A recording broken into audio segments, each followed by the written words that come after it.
All right, let's break down three big words you always hear tossed around: communism, socialism, capitalism. These systems shape how countries run their economies, and honestly, how people live their lives. But what's the real difference between them? Let's start with capitalism. Imagine you have a lemonade stand. In a capitalist system, you own it. You set the price, you keep the profits, and if it's super successful, you can open a chain of stands. Private property, free markets, and competition are the name of the game. The United States is the classic example. From big tech companies to your local coffee shop, businesses are privately owned, and success often depends on who's got the best product or strategy. But capitalism isn't perfect. It can lead to big gaps between rich and poor, and sometimes people who can't compete get left behind. Now, socialism. Here, the lemonade stand might be owned by you and your friends or even the whole neighborhood. Instead of one person raking in all the profits, everyone gets a share. The goal: reduce inequality and make sure everyone's basic needs are met. Think of countries like Sweden or Denmark.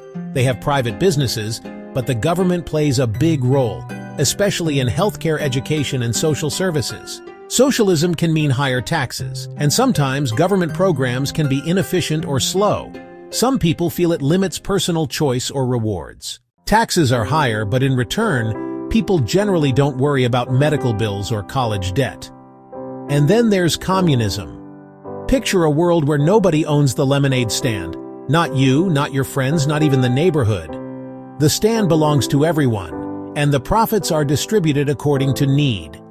In theory, there's no private property, and everyone works together for the common good. Communism often struggles with lack of motivation. Slow innovation and government control can lead to shortages or less freedom.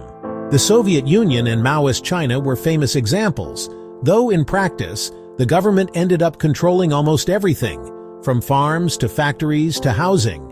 So quick recap: capitalism is all about private ownership and competition. Socialism is about sharing resources through both private and public ownership, aiming for a fairer society.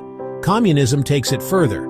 No private property, everything is shared, and the government, at least in historical examples, makes the big decisions. Why does this matter? Well, these systems impact everything from your paycheck to how your schools and hospitals run. There's no one-size-fits-all answer. Most countries mix elements from each. The key is understanding what's at stake, so you can spot these systems not just in textbooks, but in your daily life.